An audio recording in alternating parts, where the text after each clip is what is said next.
Good evening and a warm welcome to all of you guys. All of you are third years, and this I take it as a privilege to have in our midst Hariharan. It's a long way. It's a 50 years, right? Back again in this college. Probably in the role of a mentor. In this 1 hour, I think we will get a lot of honey-like wisdom from him, which we can mull about and think, and then try to build ideas over upon that. So this 50 years, sir, how did you go about from the college?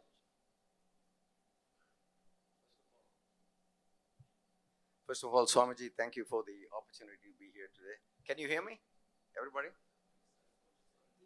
We have to keep closer. Is it better now? Okay. First of all, Swamiji, thank you for this opportunity. And I recommended to Swamiji that instead of my standing up there and making a speech to you, it would be better if we have a discussion that, we can hopefully raise a number of different issues, because life is complex, life is challenging. There are no easy solutions. So I'm not here to give you any easy magic tablet, which is going to give you a very clear indication as to what you do immediately after you graduate. But what I'm happy to share with you is, like Swamiji said, I left 50 years ago, and if I have to take my experiences and translate it to what it means to you, let me put it this way to you. You're all third year now, very soon you will be graduating from the college with a degree, and you have important choices to make. And the way I see, and it is very different to my time, because when I passed out in 1974, India was a very poor country. We did not have anywhere near the opportunities you see today. So at that point in time, typically, the immediate easy decision was to say that if you could afford it, you go for higher education. If higher education was not possible because of whatever economic circumstances, then you had to force yourself to look at other alternatives. For example, writing the civil services, or writing the bank exam entry to see whether you can get an immediate opportunity. Those were ways to go. Some people decided that you had to automatically follow with some professional competence. Like, for example, for my BCom class, it was automatic for people to want to go and join a chartered accounting firm and try for a CA, and while you're doing that, write your cost accounting and so on and so forth. A few people, in fact a lot of people, had no choice but to look for whatever jobs they could get. And then there was finally, at my time this was very, very rare, a few people who had entrepreneurial ideas. But the entrepreneurial startup ideas in those days typically were, if you're lucky, that your family was in a business and you could join the family business. I'm talking now of 1974. If you fast forward to today, most of those things which I mentioned to you are still true. The only difference is that you are passing out into a country which is doing exceedingly well, which is a larger economy with larger opportunities, and where, thanks to the Prime Minister and some members of his cabinet who are extremely forward-looking, you have very clear areas which the country wants to focus on. The country wants to become a manufacturing powerhouse. The country wants to become very big in tourism. The country wants to become very big in medical tourism. So if I were you, the one thing I would focus on is to say, in what direction is the country and the economy going, and how do you try to align your opportunities opposite that? Not easy when you're sitting in Vivekananda College and you have a set syllabus by the University of Madras. All of you are very focused on trying to get some good marks at the end of the year. At this point in time, it's very difficult to have that vision. But the first thing I would tell you is that try to link your opportunity space to what the country has to offer for you as you go forward. That is number one. Second thing I would tell you, again, even from true of my own experience, Do not live in any fantasy land that as soon as you pass out, you're going to get exactly the perfect job which you're looking for. Those things happen only in movies and storybooks. In reality, what is going to happen is that many of you will have to make do with what opportunity is available. But there's nothing wrong in that. Because what happens is that in the next couple of years, or next 3 years, 4 years, if you're able to stick it in whatever initial opportunity you get, you're going to start building what I call experiences. In life, if you think about it, there are two things. There is acquired knowledge, which is through education and so on and so forth.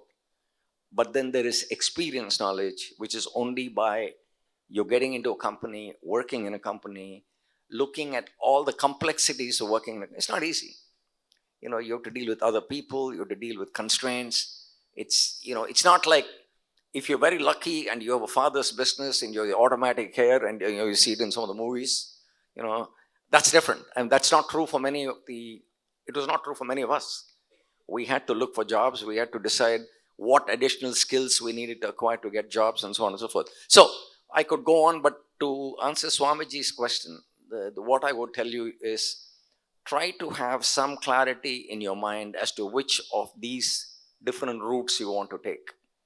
Do you want to study more? Do your economic circumstances allow you to study more? Do you want to write the competitive exams and try to get into a bank, or do some further education and try to get into the IAS, etc.?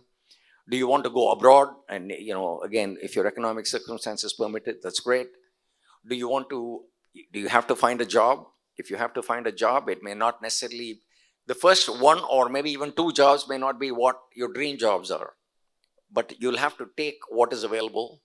And then the last one, of course, is today's India gives you a lot more opportunities to be entrepreneurial, to start up.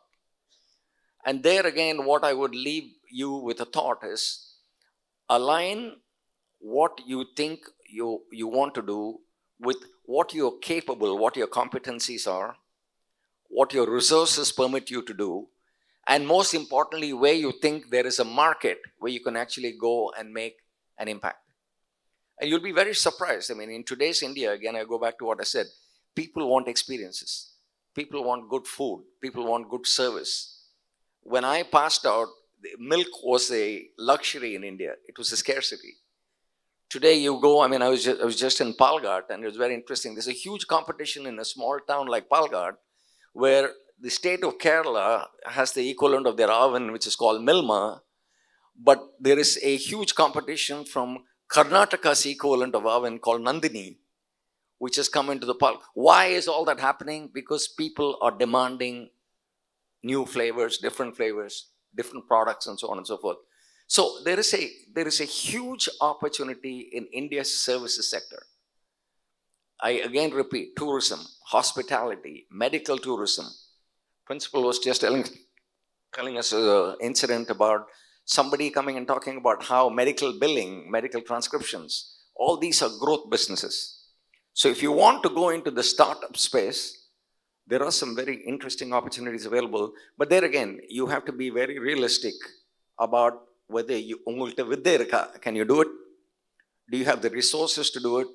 And more importantly, are you going to be able to do it in an area which is going to afford you an opportunity to succeed? I'll finish off this particular segment with just a few other comments. The challenge for you, I've talked about some of the opportunities. The challenges for you are very simple. The world is becoming what I call a talent economy. People are looking for talent.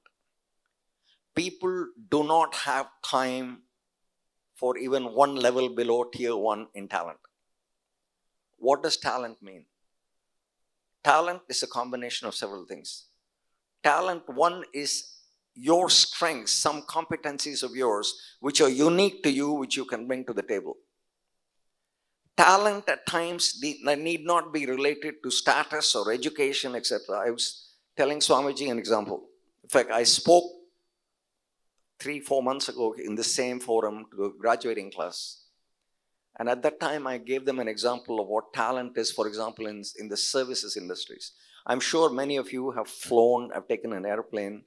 I'm sure many of you have come across this instance where there's that one hostess who has that special ability to make you feel special.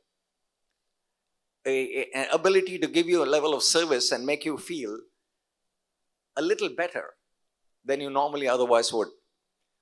I had a similar experience. I was telling Swamiji that whenever I come to see Swamiji, he gives me some very good sweets always. So I wanted to reciprocate this time, and I was in Coimbatore airport a few days ago, and Sri Krishna Sweets has their sweet stand there, and it's very interesting the kind of innovation they're doing in Sri Krishna Sweets. I don't know when you last tried one of this, but they're coming up with a whole new set of sweets and savories which are very different to what we've been used to. Anyway, what I was telling Swamiji was this lady behind the counter. I'm absolutely sure that she probably is a school pass out. She is not a graduate. She has no degree. But she was just spectacular. Because the way she was cross-selling various things available in that little stall, where she's saying, you should try that sweet. We just introduced this new innovation. And after she convinced me that I should buy sweets, which I didn't want, she then starts off with savories and snacks, saying, sir, we have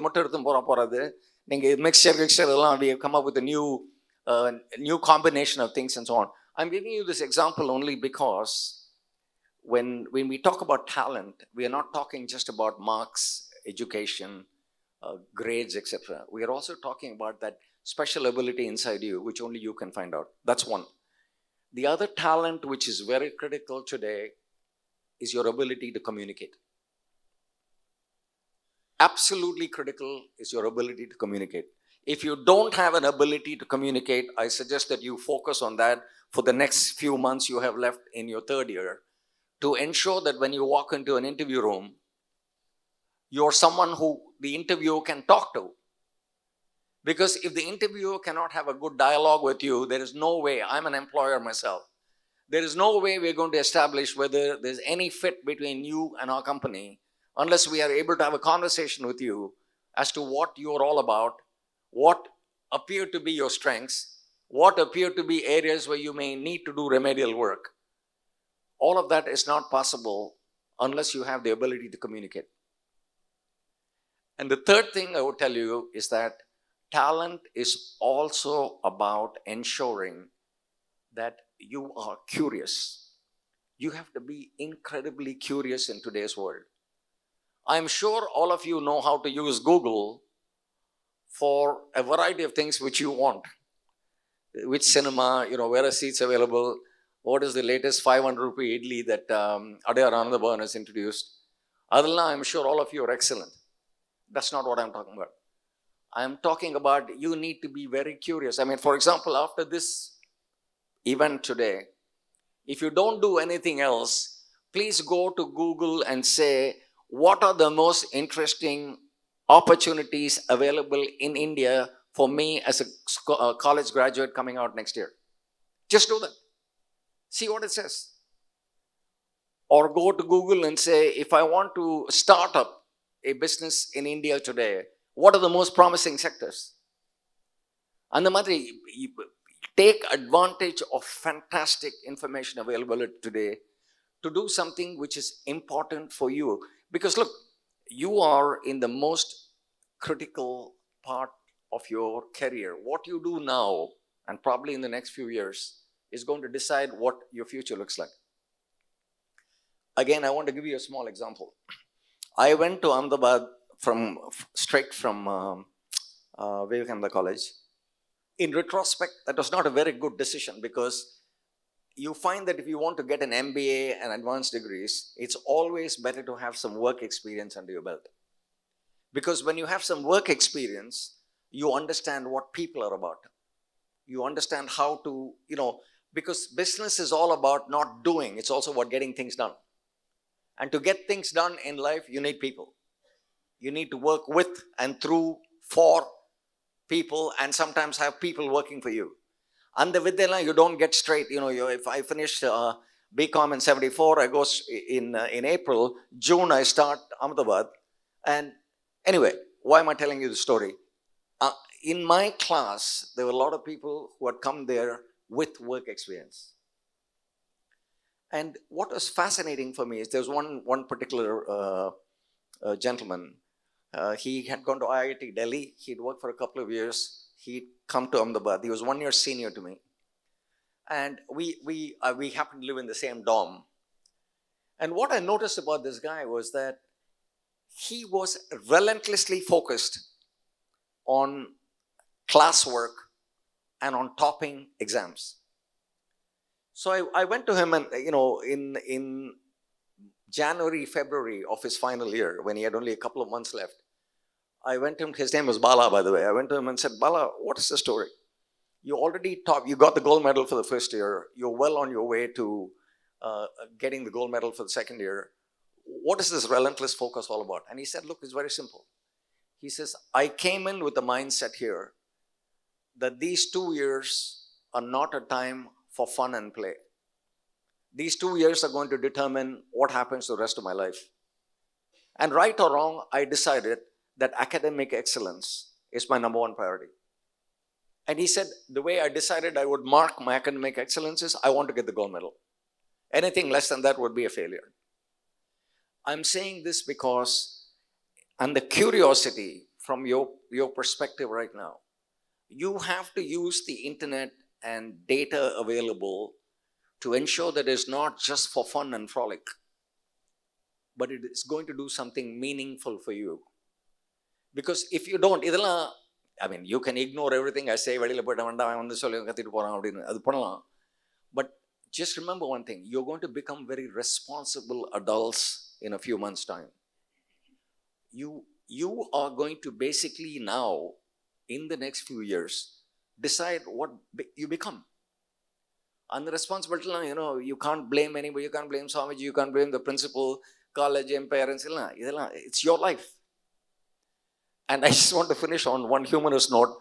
My wife told me as I left, said, please remind them, don't be in a hurry to get married and have children. Because her point was, look, life is challenging enough as it is. Even the social pressure in our country is enormous. Because even if you get married, in a year's time, there'll be familial pressure for you to it's crazy.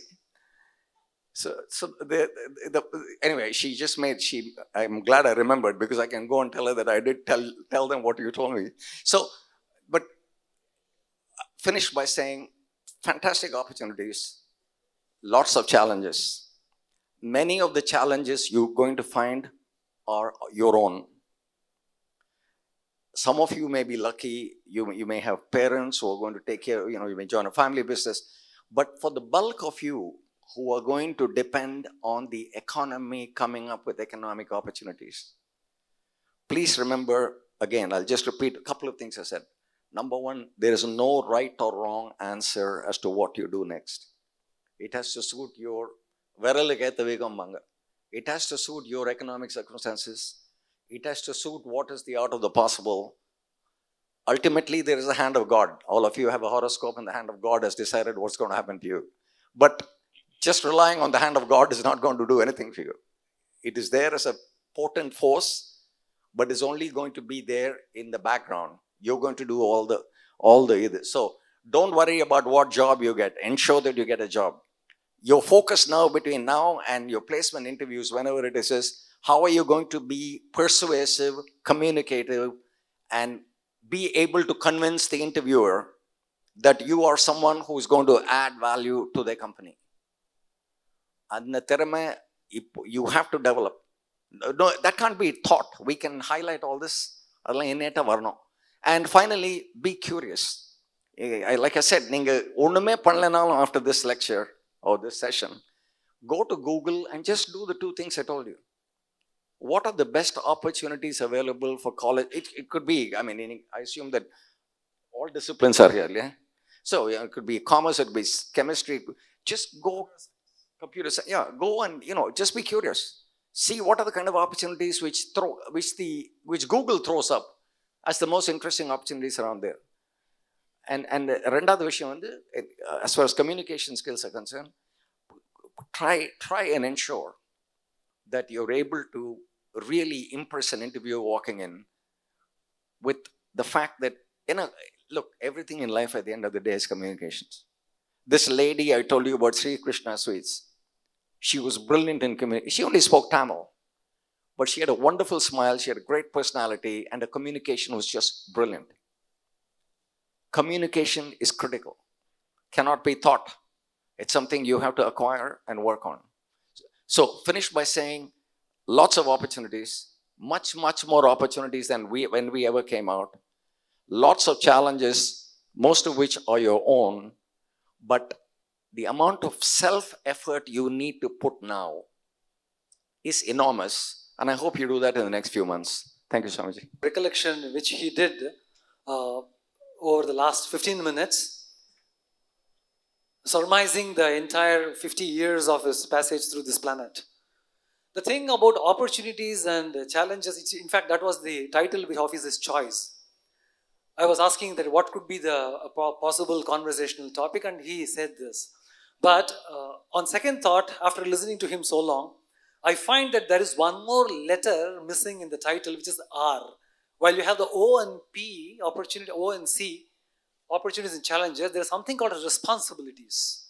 I think that would have actually nailed the last bit of the whole in this entire conversation. And he very imperatively impressed upon the point that you should feel yourself responsible for your own growth. Quite often we see that the days in the college, they go a lot in merriment. A lot of it goes in merriment. It's good. I mean, it's part of our life. If not now, it's not going to be ever. So, but besides the merriment, which may be for an hour or two, one must have a serious rethinking on the responsibilities that actually is going to come onto your shoulders. That's the reason why the graduate batch has been chosen here, because you are well poised to work out the responsibilities, whatever limited unfinished business you have, you can actually take it up. And sir, with regards to delivering responsibilities, I mean, in how many ways actually they can feel responsible? I mean, it's a very stupid question, but quite often, we are very happy sleeping away things, and also the real deliverables are slipping away from our hands. So what do you think is the best index for us to feel responsible and then have a sense of a wake-up call? Swamiji, that's a very good but difficult question to answer. But I would say, after all, I was sitting like you in a hall 50 years ago, also graduating in a few months. The biggest responsibility, in my opinion, which you should focus on now, is almost selfish. It is economic self-sufficiency. College lavande, you come in the morning or a comfortable time, a big event in my days, and you're going to laugh when you hear the story. There used to be, I don't know if it's still there, there used to be a restaurant called Shanti Vihar. Shanti Vihar, the highlight of our day was bell adichona lunch, we will go there. Oru plate bonda, oru plain dosa, and a coffee. Whether you believe it or not, in the year 71, 72, 73, it used to cost 1 rupee and 5 paisa. We had a problem. 1 ரூபாய்க்கு மேல போனா sales tax போடணுமா. So we used to ask for 2 bills. 70 paisa, 80 paisa for the bonda and the dosa, and 25 paisa or whatever it is for the coffee. No, the reason I'm saying is, I can understand what you're going through mentally, but today, right now, as you click into the third year, there is a time for fun and there's time when you have to change gears and get serious. That moment is now for you. So the first thing I would tell you responsibility-wise is, you have to figure out how are you going to become economically self-sufficient. What does that mean? Hari, can you highlight on what will be kind of, the focus and diversions? What would sometimes we focus on certain things, but actually that's a diversion. Can we just identify something which is the focus vis-a-vis diversion? Well, for instance, getting into current affairs. Knowing a lot of current affairs may not be really academically viable.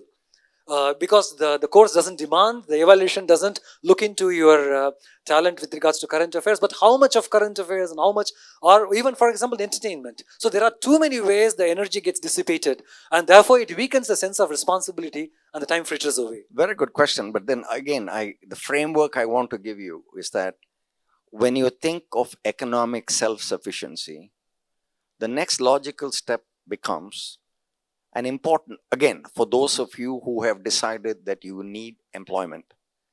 The next thing then, தமிழ்ல அழகா ஆடுற மாடு ஆடி கறக்கணும், பாடுற மாடை பாடி கறக்கணும்னு சொல்லுவாங்க. What does that mean? You then have to zone in on, for economic self-sufficiency, I am going to apply for the following kind of jobs. And then ask a very selfish question again. If I apply for these jobs, when I go into the interview room, what am I going to be tested on? அந்த மாதிரி laser focus வரணும் போனீங்க. So the focus is, you have to now start focusing on, if I'm applying for jobs, what are the kind of companies I'm going to go to? And again, go to Google. Go to Google, go to YouTube and look at typical interviews. There are thousands of examples given to you. There are thousands. Some of you may even decide that you want to apply for global multinational corporations. Right? Nothing wrong in that. Because today, for example, if Apple is setting up stuff in India, if Hyundai Motors is expanding, there's so many companies who want to come to India. And in so many different fields. Angallam apply panna, you have to know what are the kind of expectations they have of you. Everybody is not necessarily looking for any particular rocket science, because there'll be jobs in marketing, there'll be jobs in sales. I was involved with a family in Madras, where the eldest son decided that he would go and join GE Medical Equipment. He's been in the company now for 10 years and he's an expert. So Nala, that level of focus has to come from you. You must decide what you want to do. And anything else, a distraction, again, you're all adults now. You're not children. You're not people we can beat with a stick and say, you'll do that or don't do that. You have to make choices. And that remember only one thing. Every minute you now spend on, that latest Jalsa part, is a minute you are detracting from your ability to focus in the next. This is a very finite time frame. If you don't do well now and you don't get a job, the psychological implications after you are passed out and if you don't have a job, let me tell you, can be quite difficult. அதனால இப்போ உங்க laser focus should be, for economic self-sufficiency, I need to ensure that the day after I leave my Vivekananda College, I have some absolute clarity as to what I'm going to be doing. And like I said, some of you may be lucky enough to pursue education. Some of you may be lucky enough to join your father's businesses. But for the bulk of you, for whom it is not true, treat today as a fire alarm. Get serious. Start focus. What am I going to do? What does Google tell me are the great opportunities around? Again, let me tell you one thing. It may not be your dream job. That doesn't matter. What you need to do is you get a toehold first. You get a toehold into an organization. And then, just remember one thing. If you join an organization, 1 year from now, 2 years from now, your resume is going to say you have 2 years of work experience. 2 years of work experience is worth a lot. It may not necessarily be the kind of work experience you wanted, but in that process, you're going to learn a lot about yourself. You're going to learn a lot about what you don't like. But most importantly, you're also going to learn a lot about what you want to end up doing. But now I'll give you an example. Now, when I joined Citibank, it was considered to be the most glamorous job in Ahmedabad. Glamorous only because they came offering the highest compensation. Where I'll give you an example. Again, you laugh at these compensation levels. The average Indian company which came to Ahmedabad for placement to hire MBAs in 1976 was paying 14,500 rupees per annum. Probably what, you guys spend in a week. 14,500 was the compensation per annum for the average Indian company coming to Ahmedabad for an MBA. Citibank comes in and advertises 26,500 per annum, twice. So it was the most glamorous job. Of course, everybody applied, and yeah, they ended up taking 6, and I was lucky to be one of the 6. But guess what? You think you're joining an international bank, fantastic. First 3 years, we were all asked to do operations, the most unglamorous part of banking. And remember, in 1976, 77, 78, that time frame, there were no computers. Everything was manual. In fact, in Madras branch, we had a voluntary retirement program, and everybody left. And people like me, you just think about it, right? I think I'm a great guy. I got an MBA from Ahmedabad, blah, blah, blah. I'm working as a cash teller because the teller had quit. Standing there, by the way, I'm not saying anything about dignity of labor here. Very happy to do it because that's how you learn. I can even give you a story, interesting story, that a foreign couple came to encash a traveler's check. And somebody who was helping me on the teller counter, unfortunately, did not read the check carefully. He thought it was a sterling pound check, whereas it was a dollar check. And the sterling pound exchange rate was twice the dollar. So we ended up giving this guy a lot more rupees than we should have. And then that afternoon, along with the security guard, we were searching for this guy all over the vicinity. We were very lucky because he happened to be staying in the Connemara Hotel. So we were able to catch the guy and get our money back. But what I'm saying to you is, that when I went for my MBA, this was hard. That I would be chasing a tourist to get money back was not what I thought I'd be doing. But that's okay. It's part of learning. Part of learning experience. And then, one thing leads to another, and then you start showing your own talent, and you get good opportunities. So to answer Swamiji's question, don't get distracted right now. You can get distracted and enjoy life once you have a footing in life. Right now, you're trying to find that footing.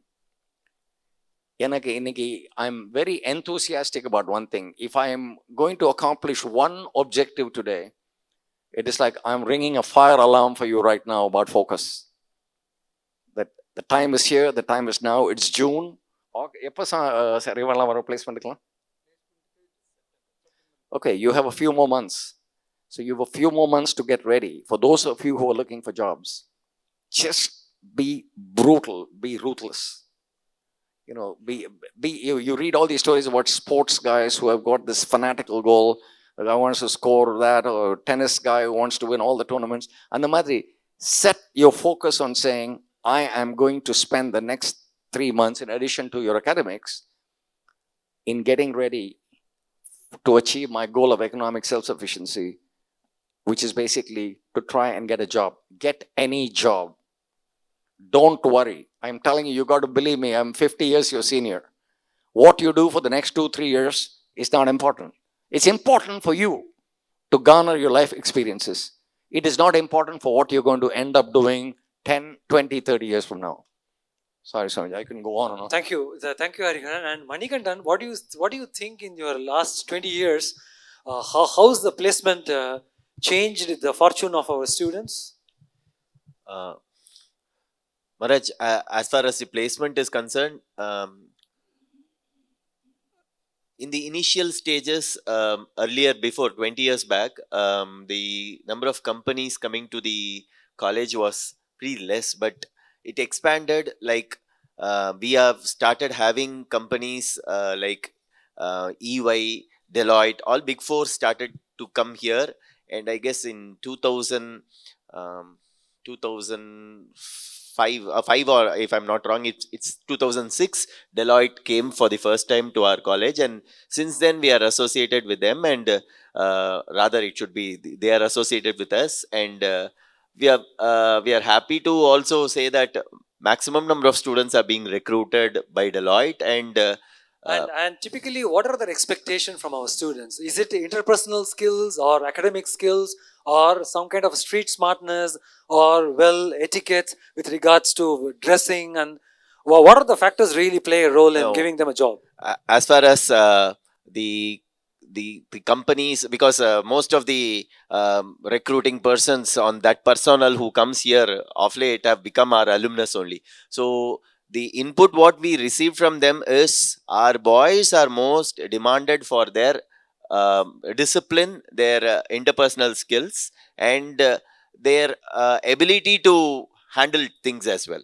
So the situation helps them to adapt themselves to the environment, and they are also focused on what they are, and that is the reason couple of students who have been recruited there have also got uh, interim increments, and they've also got elevated very soon.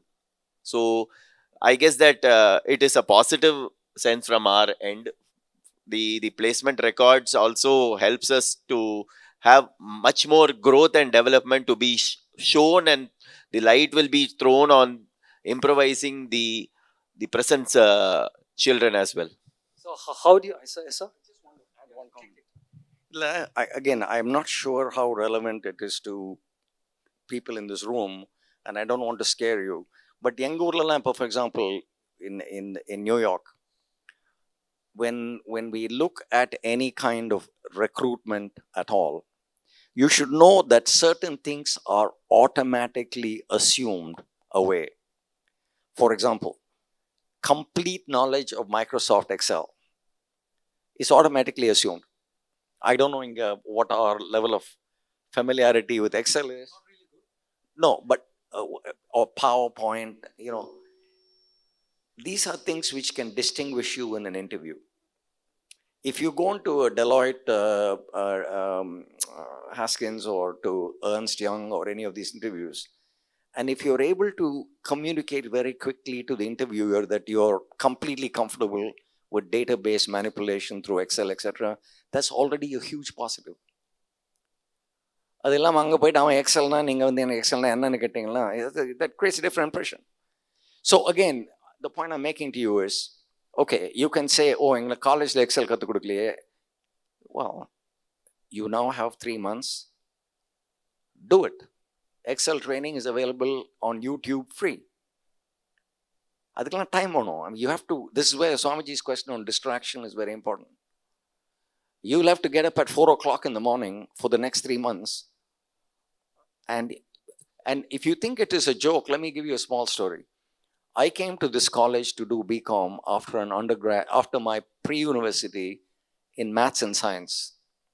So I had a competitive disadvantage with my classmates who had done 1 year of commerce and so on and so forth before coming to BCom. So I had a wonderful professor who told me, Yapa, you have 2 options. You can sit and whine and moan, and I didn't do the correct course, or you can say, okay, in a very short period of time, I'm going to come up the curve with these guys by doing whatever it takes. And in my case, what it took was, in addition to all the prescribed college books, English Shuklana, there was an accounting book. I don't know if it is still used. Shukla and Grewal, that was the standard accounting book. I went and got 4 other accounting books used in Delhi, Bombay universities and so on, because my professor told me, you have to burn the midnight oil. And I can tell you, I used to get up at 4 a.m. in the morning, clear mind, and it took me about 3 months. And I was very grateful for the professor's advice. And the madri, some of these things which you'll have to assume that your competition globally is already comfortable with all this stuff. Ninga vande edo Microsoft Excel periya vishayana, 11th grade people in New York City are all comfortable completely with Microsoft Excel. Adnala indha madri Manikattan can give you advice, Swamiji can give you advice, principal can give you advice. Enna madri 3 or 4 things you can do to augment your skills in preparation to get that job so that you're economic self-sufficient, adu focus pannunga po. Don't worry about the next set of movie releases and adala appuram paathukalam. Once you are set, look, the great advantage you have when you're economically self-sufficient is that then it's a question of where you decide to allocate your time and your resources. That's a luxury. You're not in that situation right now. So focus pannunga, they've said. That's my message. Thank you, Hariharan. We have come to the close of this discussion. I hope you found it interesting, useful, and quite informative. You need to work on. I mean, I think you have got a lot of things to do henceforth, right from 4 o'clock in the morning from tomorrow. Thank you.